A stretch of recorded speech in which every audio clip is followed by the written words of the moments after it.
사랑하는 고3 수험생부 친구들, 지난 명절은 잘 보내고 오셨나요? 지난주에는 여기가 좀 많이 비어 있었고 조그맣게 옹기종기 앉아가지고 레크레이션도 하고 했는데 그 시간 정말 재밌었지만 오늘 이렇게 또 많은 친구들을 다시 보게 되니 더 마음이 좋고 또 아직 설교가 시작되지도 않았는데도 불구하고 설교자로서 제가 굉장히 은혜로운 것 같습니다. 우리는 희로애락이라는 주제를 가지고 계속해서 말씀을 나누고 있습니다. 사람에게 있어서 대표적인 네 가지 감정이죠. 기쁨, 그리고 분노, 그리고 슬픔, 즐거움. 이 네 가지의 말씀을 쭉 살펴보고 있는데 오늘은 그 세 번째 말씀, 슬픔에 대해서 함께 다루려고 합니다. 제가 이 말씀을 준비하면서 이 애통, 슬픔에 대해서 꽤 오랫동안 묵상을 해보았는데 묵상을 하다가 갑자기 문득 든 생각이 있습니다. 성경에 나온 인물 중에 과연 기쁘기만 했던 인물이 있었나? 슬픔이라는 감정을 겪지 않은 인물이 있었을까? 여러분들 당연히 답은 아시겠죠? 슬픔을 겪지 않은 인물은 아무도 없습니다. 모든 사람들, 하나님 예수 그리스도 안에서 하나님께서 선택하시고 구원받은 그 모든 백성들일지라도 항상 기뻐해야 할 그리스도인일지라도 슬픔은 꼭 한 번은 겪고 지나간다는 거죠. 신약에 있는 유명한 인물 중에 또 여러분들이 잘 많이 들었던 인물 중에 바울이라는 사람도 있습니다. 여러분, 바울이 데살로니가 교회를 향하여서 뭐라고 말했냐면 항상 기뻐하라고 말했어요. 본인이 옥중에 갇혀 있을 때에도 항상 기뻐하라고 말했던 그 바울 역시도 사실은 다양한 선교지에서 그리고 다양한 하나님의 말씀을 전하는 상황 가운데서 슬픔을 경험했습니다. 또 구약에 하나님의 마음에 합했던 사람 다윗, 그 다윗 역시도 시편을 보면 하나님으로 말미암아 나의 슬픔이 기쁨으로 변하였다라는 고백을 합니다. 이 말은 즉슨 무엇이냐면 하나님으로 말미암아 기뻐는 했지만 슬픔을 피해 갈 수는 없었다라는 것이죠. 슬픔이라는 감정은 모든 사람이 다 겪는 감정이에요. 항상 기뻐해야 하는 그리스도인이라 할지라도 피해갈 수 없는 감정이 바로 슬픔이에요. 특별히 오늘 우리가 읽은 이 욥기의 주인공 욥, 이 욥은 슬픔이라는 감정을 직격탄으로 맞은 인물입니다. 지금부터 우리가 본격적으로 욥이 어떤 상황에 처했고 그 상황 가운데 욥이 겪었던 그 슬픔을 함께 살펴볼 예정이고요. 더 나아가서 그리스도인이라면 우리 앞에 주어진 이 상황과 슬픔 가운데 어떻게 이 슬픔을 겪어내야 되고 극복해내야 되는지를 오늘 말씀을 통해서 하나하나 알아가 보도록 하겠습니다. 제일 먼저 이 욥이 어떤 인물인지 알아야겠죠. 욥기 1장 1절 말씀 한번 함께 읽도록 하겠습니다. 시작. 우스 땅에 욥이라 불리는 사람이 있었는데 그 사람은 온전하고 정직하여 하나님을 경외하며 악에서 떠난 자더라. 성경은 욥이라는 이 인물에 대해서 이렇게 설명해요. 그 사람은 온전했고 정직해서 하나님을 경외하고 악에서 떠난 자더라. 정말 좋은 단어와 칭찬의 단어들이 다 모여 있죠. 욥은 하나님을 경외하던 사람이었어요. 하나님을 무섭고 두렵고 하지만 존경하고 사랑했던 인물이에요. 그래서 매 순간순간 하나님 앞에서 정직하려고 노력했습니다. 그리고 온전하려고 노력했던 인물이 바로 욥이에요. 또 1절에 나오지는 않았지만 욥은 그 당대에 굉장히 부자였던 사람입니다. 욥이 가지고 있던 그 재산의 가축의 양을 이제 기록하고 있는데 그 양이 굉장히 어마어마합니다. 근데 그냥 보통 부자들과는 또 달랐어요. 이 욥은 자신이 가진 이 모든 부와 경제적인 풍요는 하나님이 주셨음을 인정했었습니다. 그리고 감사할 줄도 아는 부자였어요. 꽤 완벽했죠. 그래서 초반부를 보면 이 욥기 초반부에 하나님께서 욥을 직접 칭찬하시는 장면도 나오기도 합니다. 그러다 어느 날 하나님 앞에 사탄이 등장하죠. 사탄이 등장해서 이 하나님께 이런 이야기를 해요. 하나님, 욥이 하나님을 경외하는 것은 하나님이 욥에게 풍요를 허락하셨기 때문에, 풍요의 복을 허락하셨기 때문에 이 욥이 하나님을 경외하는 겁니다. 만약 그 모든 것이 사라진다면 욥은 하나님을 욕할 겁니다. 사탄은 하나님과 이 욥 사이를 이간질하기 시작해요. 물론 하나님께서는 이 사탄의 계략에 노란하시지는 않으십니다.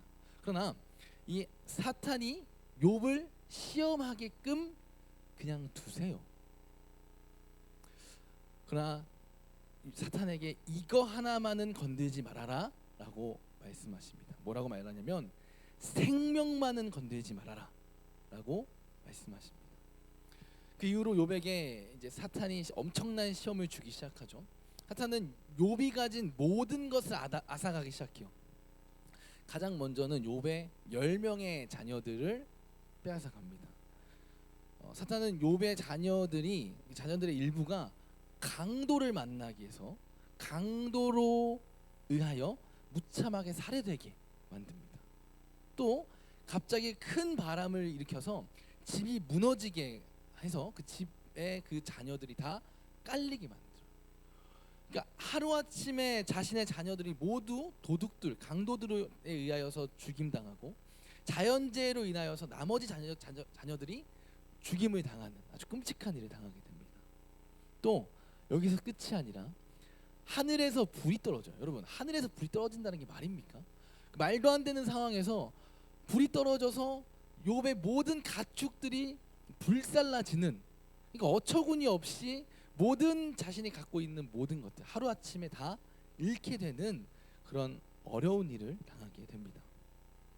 여러분, 이런 말도 안 되는 상황 가운데 욥이 뭐라고 고백하시는지 아십니까? 주신 이도 여호와시요 거두시는 이도 여호와이십니다 하면서 하나님을 원망하지 않아요. 여러분, 대단하지 않습니까?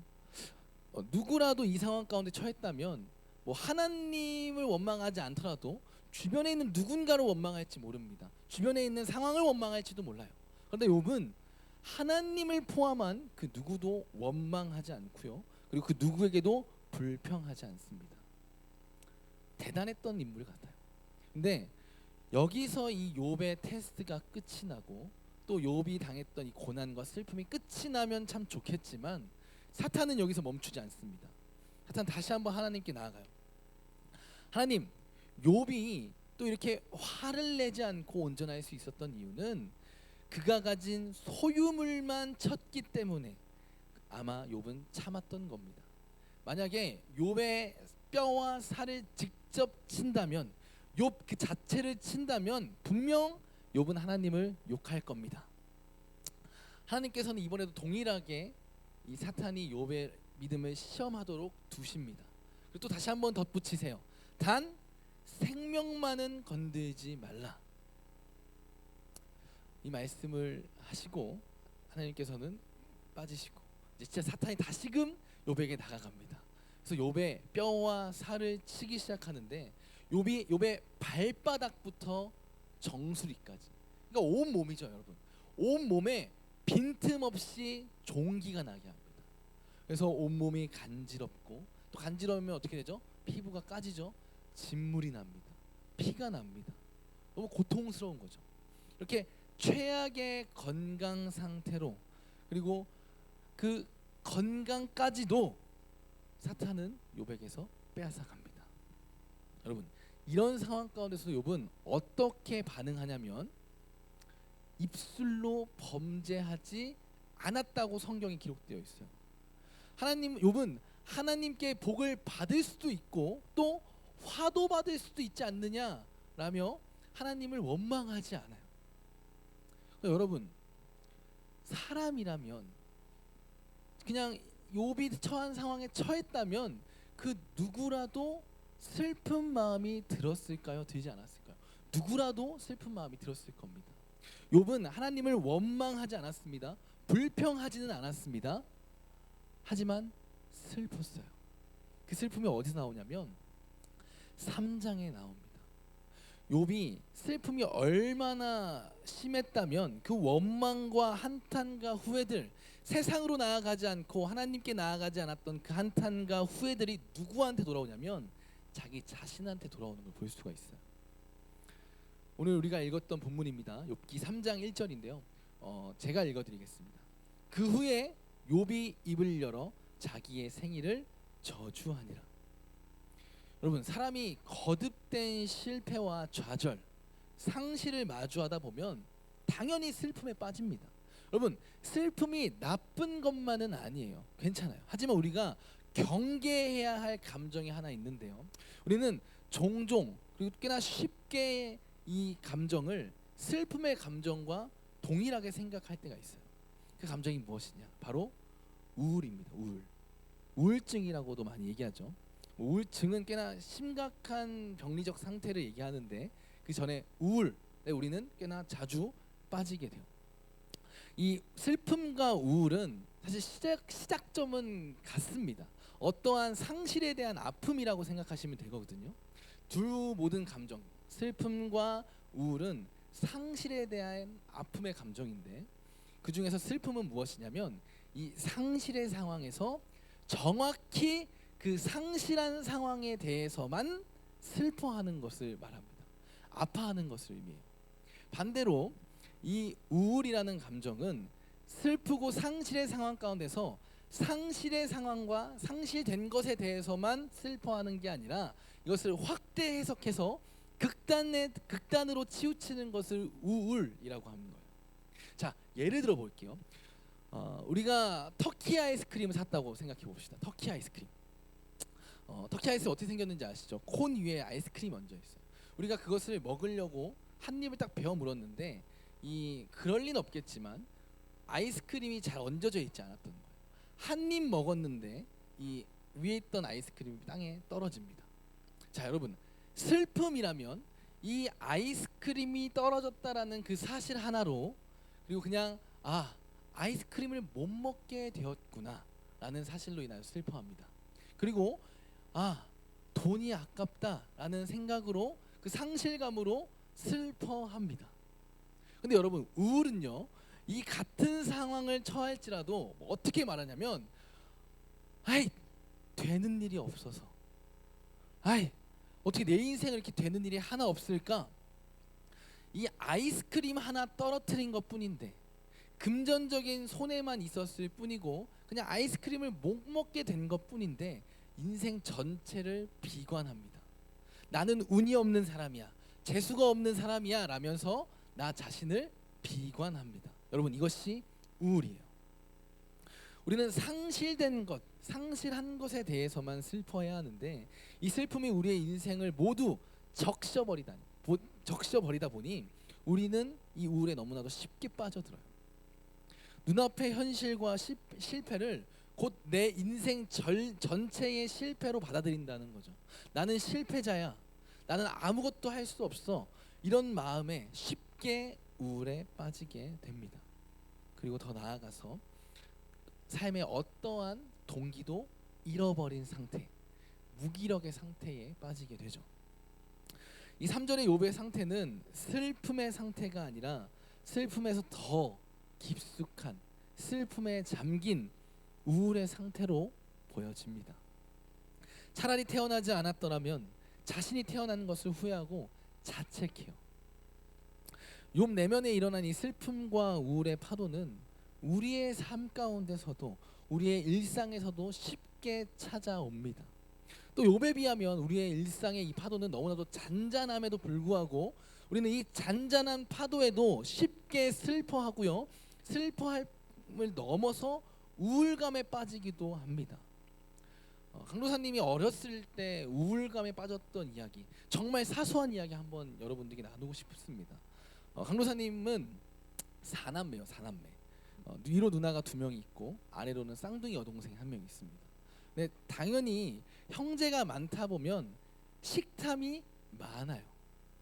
그러니까 먹을 거에 있어서 굉장히 집착을 많이 한다라는 거죠. 근데 어렸을 때 저희 집에 이런 룰이 있었습니다. 늦게 일어나면 아침밥 없다. 자, 어느 날 제가 이 룰을 간과했던 것 같아요. 그래서 그날 좀 늦게 일어났어요. 여러분, 그날의 아침 메뉴가 무엇이었냐? 제육볶음이었어요. 제육볶음. 조금 늦게 일어난 저는, 그리고 여유로웠던 저는 당연히 내게 남아 있었겠지라는 생각을 가지고 식탁으로 향합니다. 여러분, 강도사님의 제육볶음이 남아 있었을까요? 없었을까요? 없었습니다. 여러분, 그냥 제육볶음이에요. 제육볶음이 그냥 없는 거예요. 그냥 아침으로 안 먹으면 되는 거예요. 근데 당시에 강도사님은 이 제육볶음의 유무가 내가 우리 가족에 미치는 영향력이라 할까요? 중요성으로 좀 생각했던 것 같아요. 분명히 지난번에 우리 누나가 늦게 일어났을 때는 누나의 제육볶음을 남겨줬었는데 왜 나는 제육볶음을 남겨주지 않았지? 상실감이 웃는 친구가 있는데 상실감이 너무 컸었던 것 같습니다. 시간이 거의 그게 20년이 흘러 지났음에도 불구하고 강도사님이 그날을 생생히 기억한다라는 건 꽤나 큰 상실감이 있다는 겁니다.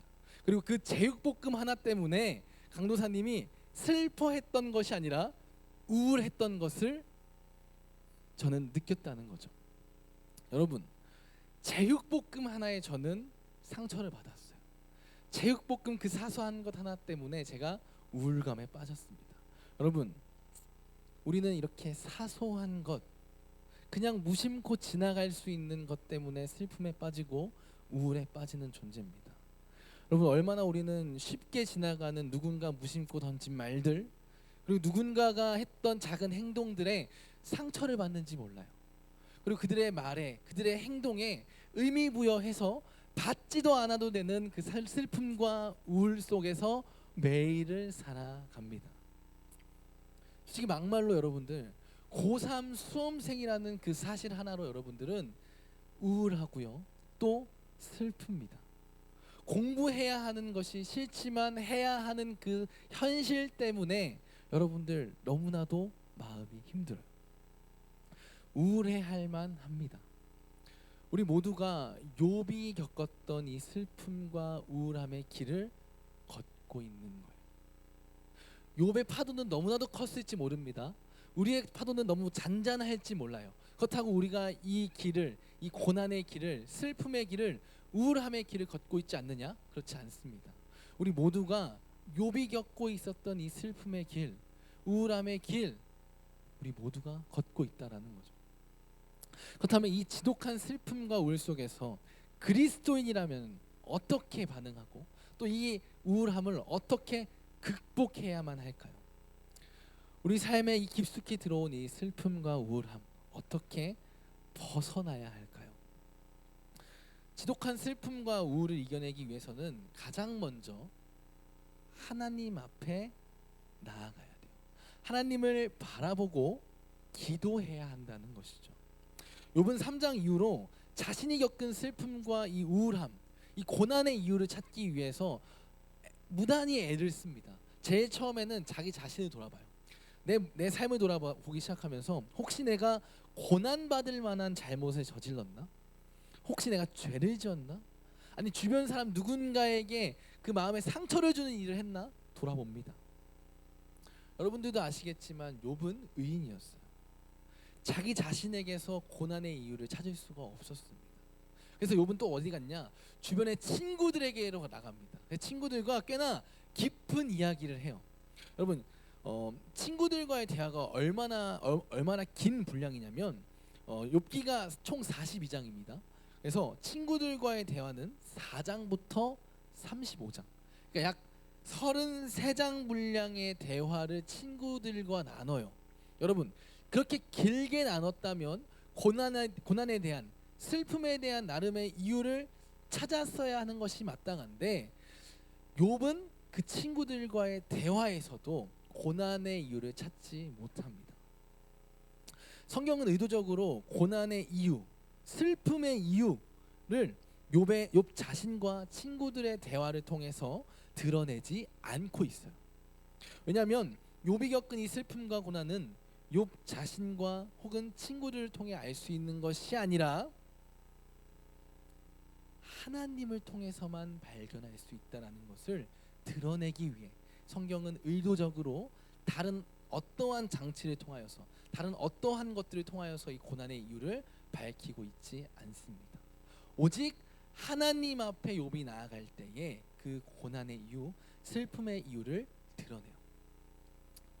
욥이 주변에 있는 친구들과 자신으로부터 이 고난의 이유를 찾을 수 없으니 그제서야 하나님께 기도하며 나아갑니다.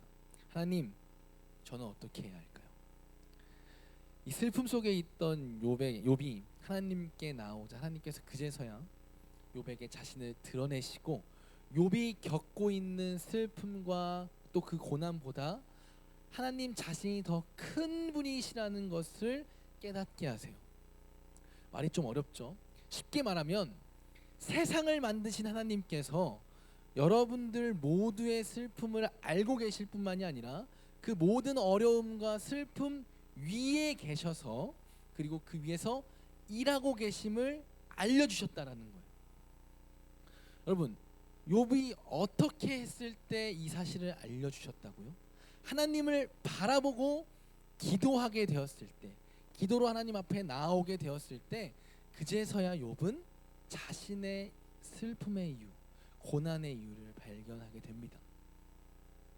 하나님을 발견하게 하는 것, 하나님을 바라보게 하기 위해서 하나님은 욥에게 시험을 주셨다는 거죠.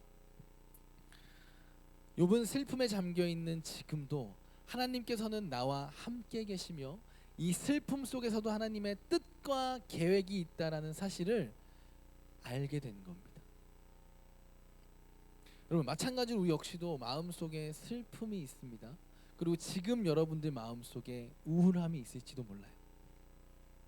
여러분, 그때에 우리가 해야 할 일은 무엇이냐면 그 우울함과 슬픔과 고민과 걱정을 들고 하나님 앞에 나아가는 거예요. 그리고 하나님께 이렇게 토로합니다. 하나님, 지금 겪고 있는 문제 때문에 나를 힘들게 하는 이 상황 때문에 저 너무 힘듭니다. 견뎌낼 수가 없어요. 하나님, 내 인생은 왜 이럽니까? 차라리 하나님 앞에서 불평을 하는 거죠. 하나님, 지금 이 문제 때문에 저 진짜 죽을 것 같아요. 토로하는 거예요. 이렇게 여러분들이 하나님께 나아온다면, 그렇게 하나님 앞에 여러분들의 고민과 걱정, 스트레스를 들고 나아가기만 한다면 하나님께서는 여러분들의 슬픔과 우울함 속에 혼자 두지 않으시고 여러분들을 찾아가 여러분들에게 위로를 주세요. 여러분들, 중요한 건 이 위로가 무엇이냐면 지금 겪고 있는 이 슬픔, 고난을 없애준다가 아니라 이 슬픔과 고난 위에서 일하고 계시는 하나님을 발견하게 하신다는 거죠. 그래서 여러분들이 겪고 있는 개개인의 문제, 개개인의 어려움과 슬픔 가운데 하나님이 이루어 가시는 뜻이 있음을 말씀해 주신다는 거예요. 여러분들이 겪고 있는 눈앞의 이 어려움과 또 이 슬픔과 이 고난은 단순히 그냥 고통이 아니라 여러분들을 성장시키는 성장통임을 기억하셨으면 좋겠습니다. 우리는 삶에서 겪는 어려움과 슬픔을 그저 아프면 끝, 그냥 지나가면 끝이라고 생각해서는 안 됩니다. 하나님께서는 여러분들이 겪는 이 슬픔과 고통을 통하여서 여러분들을 기도의 자리로, 예배의 자리로, 하나님의 옆자리로 여러분들을 부르시고 여러분들의 신앙을 조금씩 성장시켜 가실 거예요. 그렇기 때문에 지금 겪고 있는 여러분들의 문제들, 슬픔의 문제들, 우울의 문제들을 하나님과 무관한 내 삶의 문제다라고 생각하고 여러분들이 헤쳐나가는 것이 아니라 그 기도 제목을 가지고 하나님께 나아오셔야 돼요. 지금 여러분들 마음을 힘들게 하는 그 문제, 지금 나를 슬프게 하는 그 일, 그것을 가지고 하나님께 나아와서 하나님께 이 상황을 왜 나에게 주셨는지, 이 슬픔과 이 우울한 감정을 왜 나에게 주셨는지를 고민하는 거예요. 그리고 그 고민의 끝에 하나님의 뜻을 발견해야 된다는 거죠. 그렇게 하나님의 뜻을 발견하고 하나님의 계획을 발견하게 된다면 이제는 우리는 이 슬픔 가운데서도 슬퍼하지 않을 수 있게 됩니다. 슬퍼할 수 없는 상황 가운데서도 이 슬픔 속에서 하나님이 나와 함께하고 계시고 이 슬픔이 내가 성장하는 성장통이고 그리고 내가 더 높은 곳으로 올라가는 계단이라는 것을 깨닫게 되니 기뻐할 수가 있게 되는 거예요. 그렇기 때문에 그리스도인들에게 있어서 이 슬픔과 고난은 하나님을 바라보는 통로이고 그리고 창인 거예요. 이것이 예수 그리스도의 제자, 하나님의 자녀가 누릴 수 있는 참된 위로입니다. 슬픔 가운데, 우울함 가운데 누릴 수 있는 참된 위로, 그리고 그 슬픔과 우울을 견뎌내고 더 나아가 이겨낼 수 있는 위로라는 것이죠. 로마서 8장 28절에 이런 말씀이 있습니다. 로마서 8장 28절, 너무나도 유명한 말씀인데요, 우리가 함께 읽었으면 좋겠습니다. 시작. 우리가 알거니와 하나님을 사랑하는 자 곧 그의 뜻대로 부르심을 입은 자들에게는 모든 것이 합력하여 선을 이루느니라. 여러분, 한 번만 다시 한번 읽겠습니다. 한 목소리로 다시 한번 읽겠습니다. 시작. 우리가 알거니와 하나님을 사랑하는 자 곧 그의 뜻대로 부르심을 입은 자들에게는 모든 것이 합력하여 선을 이루느니라. 아멘. 우리의 슬픔과 고난과 우울, 이 모든 것은 이유가 있습니다. 그리고 이 눈물들이 모여서 선을 이룬대요. 여러분, 이게 무슨 말일까요? 합력하여 선을 이룬다. 우리의 눈물들이 모여, 우리의 아픈 마음들이 모여, 이 어려움과 고난들이 모여서 선을 이룬다. 잘 모르겠죠. 여러분들의 이해를 돕기 위해 다시 한 번 더 예를 한번 들어보겠습니다. 오늘 또 유난히 음식에 대한 예가 많이 나오는 거예요 같아요. 아침으로 여러분들 식빵을 준비했습니다. 어제 밤부터 오늘 아침에 먹으려고 식빵을 미리 골라놨어요. 너무 설렌다라는 마음으로 이제 식빵에 잼을 다 바르고 성심성의껏 빈틈없이 잘 발랐습니다. 근데 여러분들 아시죠? 실수로 이제 바쁘게